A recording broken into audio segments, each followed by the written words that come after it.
Bienvenue à tous dans ce moment de méditation. La méditation qui est un entraînement de l'attention. Vous le découvrez chaque jour, on peut porter son attention sur plein de choses, plein de petits détails, de choses que l'on connaît bien ou que l'on connaît moins bien, dans une attitude d'ouverture et de curiosité. Finalement, on se rend compte qu'on peut observer la même chose plein de fois, mais c'est jamais exactement la même chose. Et donc méditer, c'est apprendre à vraiment reprendre possession de l'instant présent, reprendre de la place dans chaque moment que l'on vit, en nous épargnant ainsi de trop partir dans des projections, des pensées, des ruminations, qui bien souvent nous éloignent de la réalité vécue et nous emmènent dans des scénarios qui bien souvent finalement ne se produisent pas. Donc je vous invite, pendant ces 25 minutes, à vraiment revenir dans cet instant présent, en vous connectant à tout ce qui est ressenti et vécu là maintenant. Et en commençant simplement par sentir comment votre corps s'installe. Chaque partie est en train de se disposer physiquement, aussi se disposer à être présent.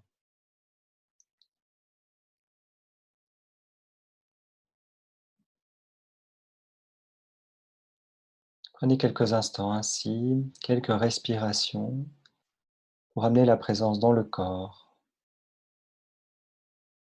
dans les points d'appui, dans les régularités du souffle.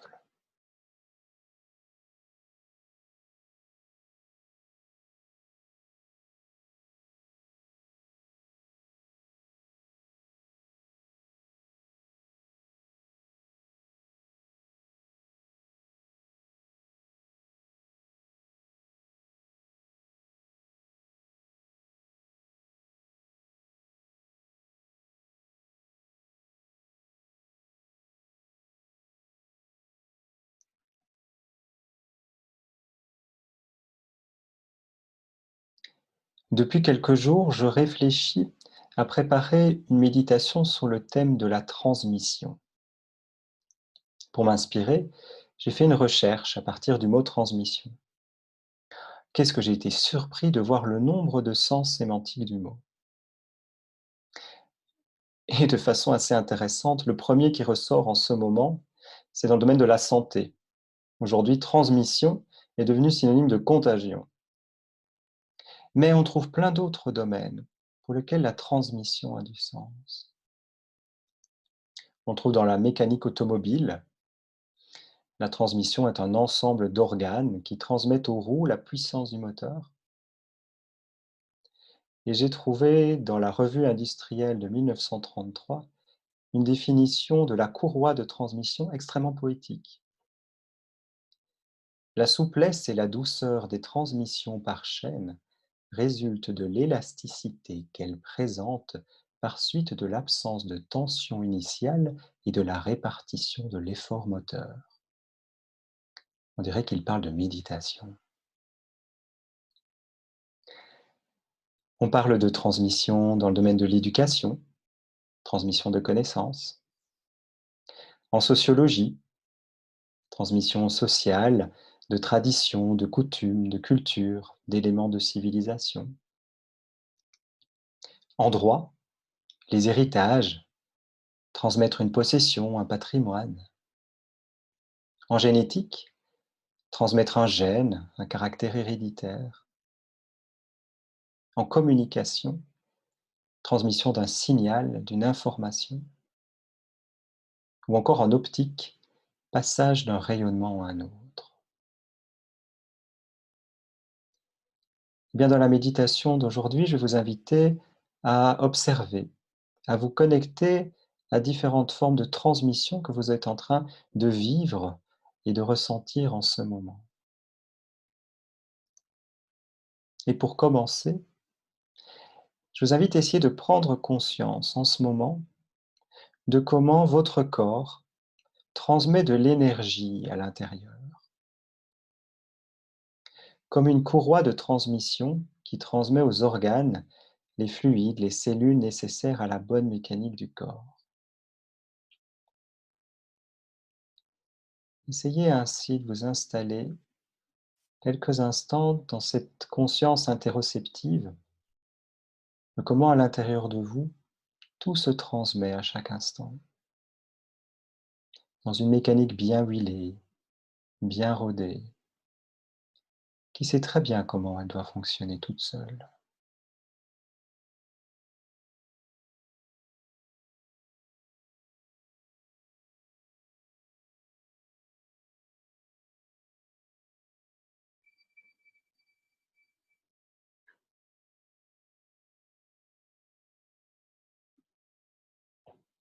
Vous pouvez ainsi, par exemple, prendre conscience de la transmission de l'air qui pénètre par vos narines et puis qui va circuler à l'intérieur de vous,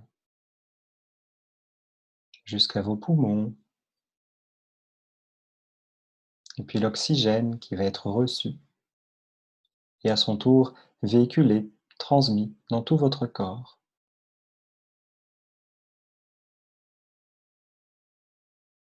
Et donc grâce à cette transmission, à chaque fois que vous inspirez une nouvelle bouffée d'air, c'est comme si vous donniez vie à l'ensemble de votre corps.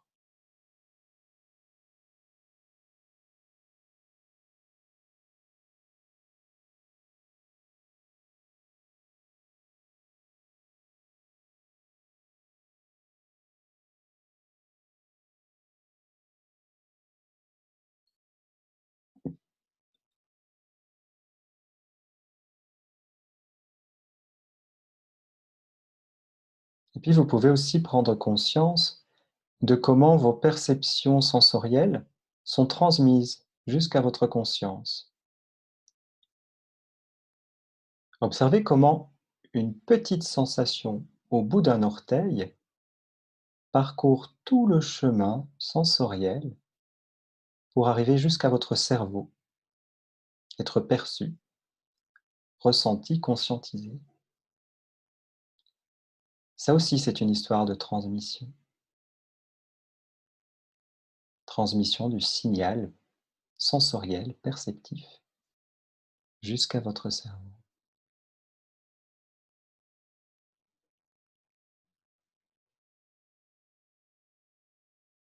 Observez ainsi, comme vous le souhaitez, différentes parties de votre corps, en ressentant des sensations et en percevant vraiment pleinement comment ces sensations sont véhiculées et transmises jusqu'à être perçues et conscientisées à cet instant.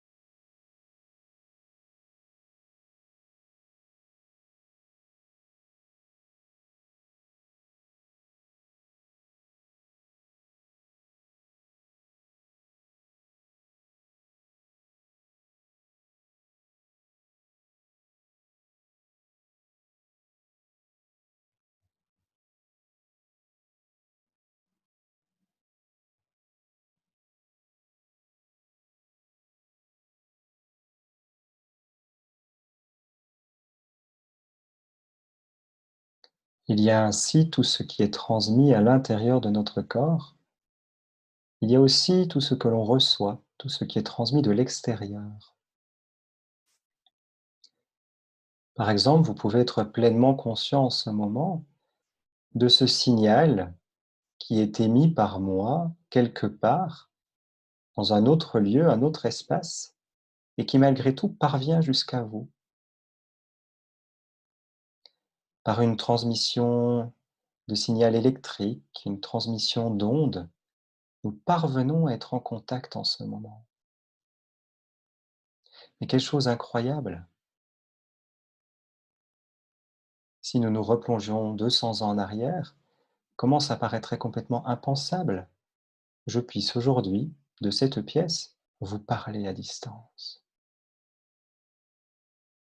Eh bien, c'est aussi une histoire de transmission, un peu plus technologique celle-ci, mais essayez vraiment de ressentir comment, ainsi à distance, par cette transmission de signal, vous pouvez être connecté en ce moment.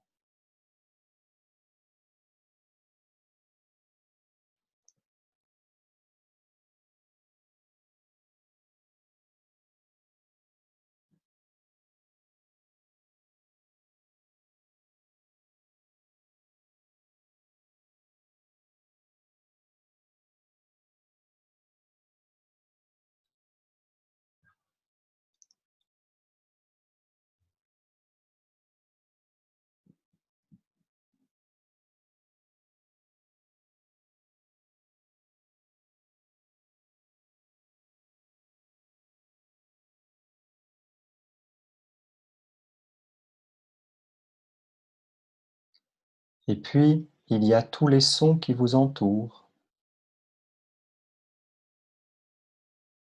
les sons mécaniques, les sons humains, les sons d'animaux, de la nature environnante. Tous ces êtres, toutes ces choses produisent des sons qui sont transmis jusqu'à vous, reçus par toute une mécanique auditive, et ce signal qui n'est qu'une onde est ensuite transmis au cerveau pour être reçu, compris. Vous voyez comment, en ce moment, tous ces sons transmis autour de vous peuvent être conscientisés. Comment vous pouvez aussi prendre conscience de tout cela.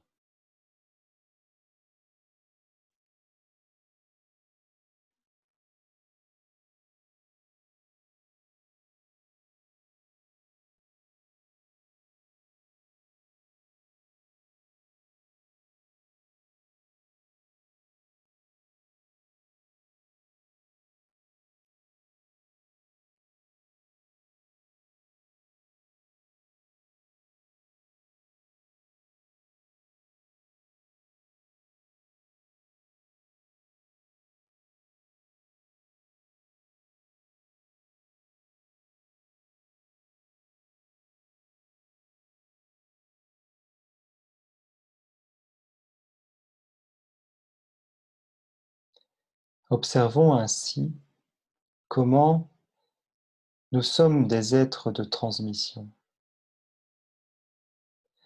à tout ce qui est transmis en permanence. Comment nous faisons partie d'un flux continuel de transmission.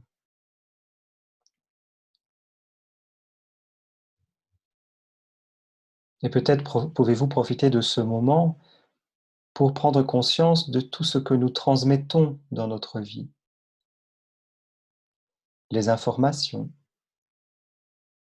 les nouvelles, les mots d'encouragement, les savoirs, la culture. Pensez un peu à ce que vous avez transmis ces derniers jours. Et peut-être arrêtez-vous sur quelque chose en particulier. Qu'est-ce qui était transmis à ce moment-là?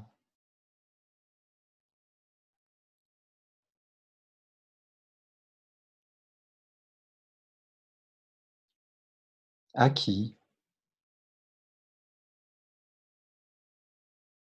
De quelle manière? Qu'est-ce que vous avez ressenti?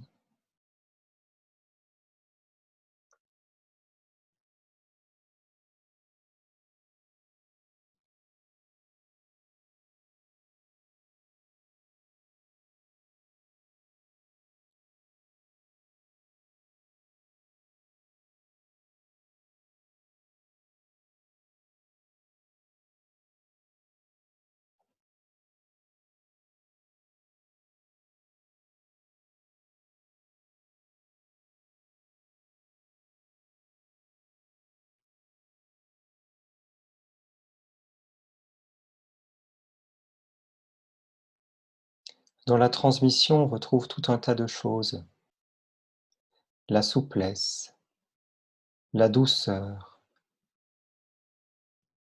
mais en même temps le mouvement, l'échange.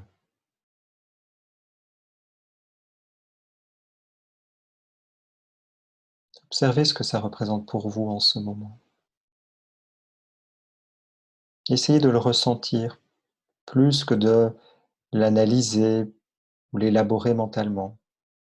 Vraiment de ressentir tout ce qu'il y a à l'intérieur de vous et qui est transmis à vous-même et qui est aussi transmis à l'autre, aux autres.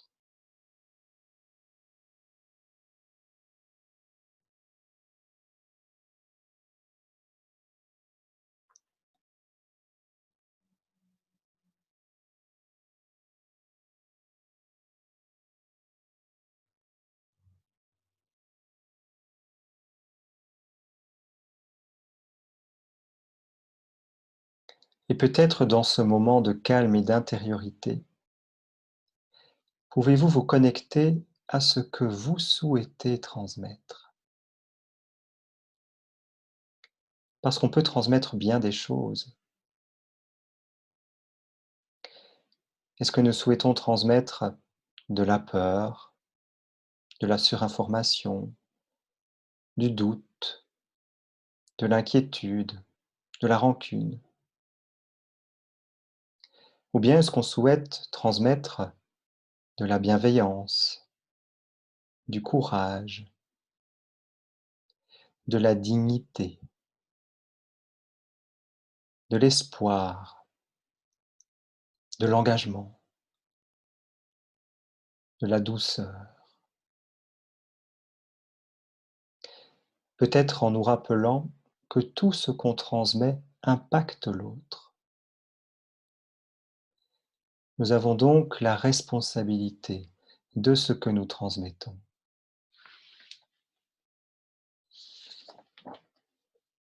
Alors peut-être pouvez-vous profiter de ce moment privilégié que vous avez avec vous-même, pour voir ce que vous choisissez de transmettre. Qu'est-ce qui est important pour vous d'être transmis?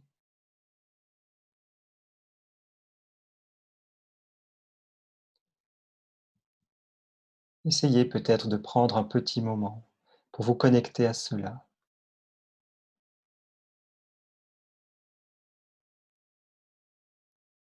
Et peut-être, pourquoi pas, en choisir une en particulier que vous vous engagez avec vous-même à transmettre dans les jours à venir.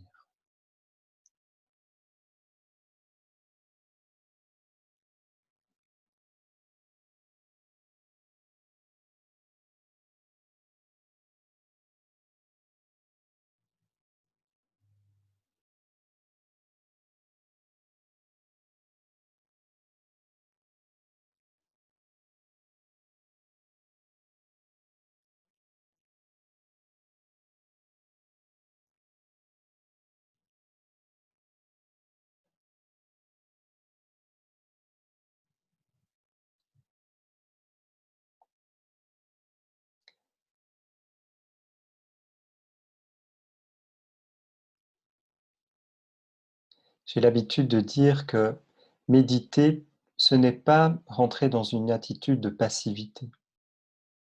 Ce n'est pas s'extraire du monde, rentrer dans une bulle. C'est au contraire pouvoir mieux se connecter avec soi-même, avec ce qui compte, avec ce qui importe, avec tout ce qui est à l'intérieur de nous, pour pouvoir mieux être au monde avec cela. Méditer, ce n'est pas simplement s'intérioriser. Méditer, c'est aussi s'engager. S'engager pour soi, s'engager pour l'autre. Et donc prendre quelques instants pour réfléchir à ce que nous souhaitons transmettre, ça a toute sa place dans la méditation.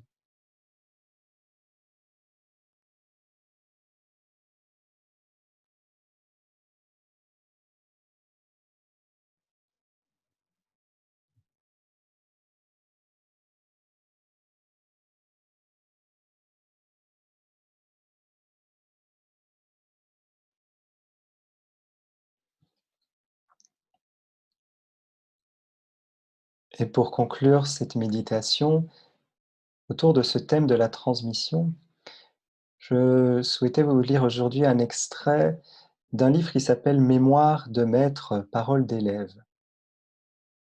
C'est en fait une initiative de Radio France qui a invité ses auditeurs à prendre la plume pour tracer le souvenir d'un élève, d'un professeur qui a marqué leur vie.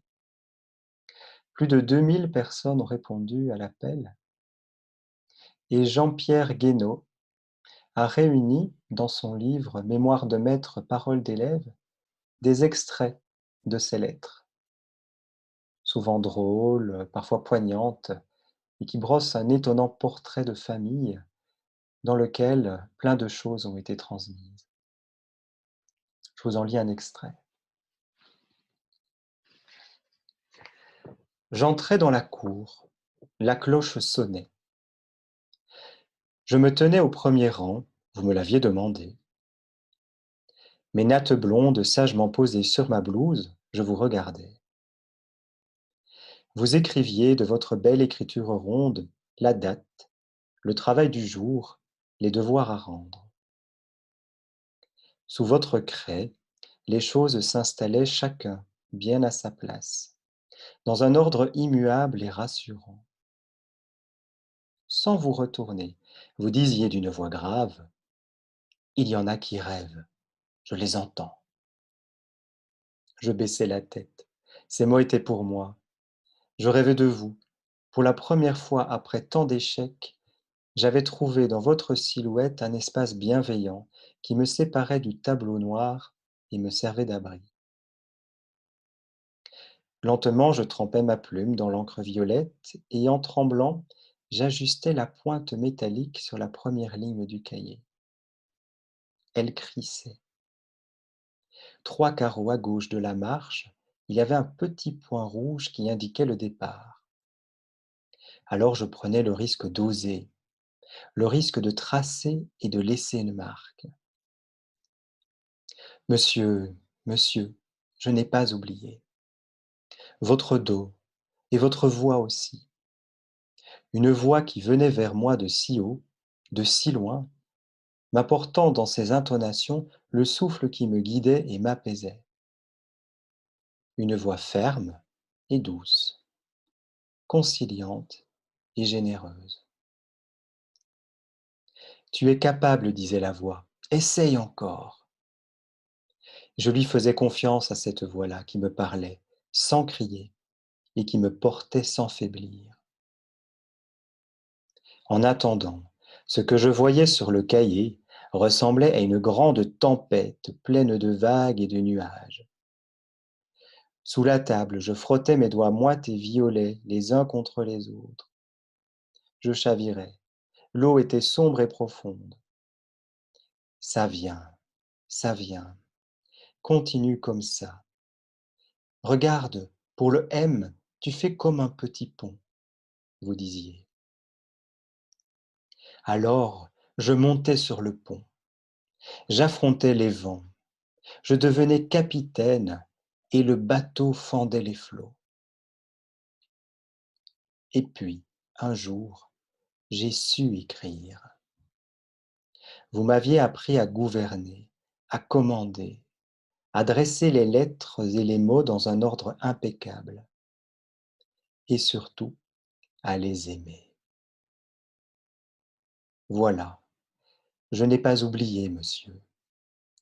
J'ai mis mes pas dans les vôtres, et à mon tour, je tente aujourd'hui de devenir cette silhouette, cette voix et cette main que certains enfants attendent chaque matin lorsque la cloche sonne.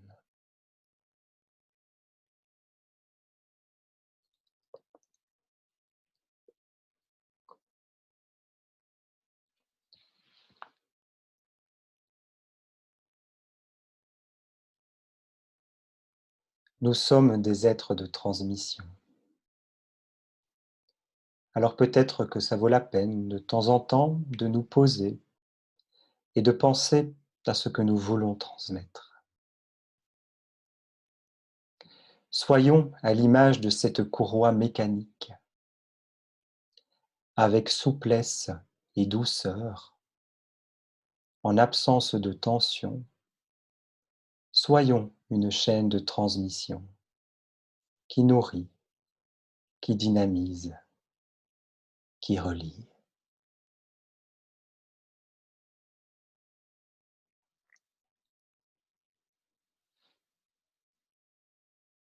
Bonne journée à tous et à bientôt.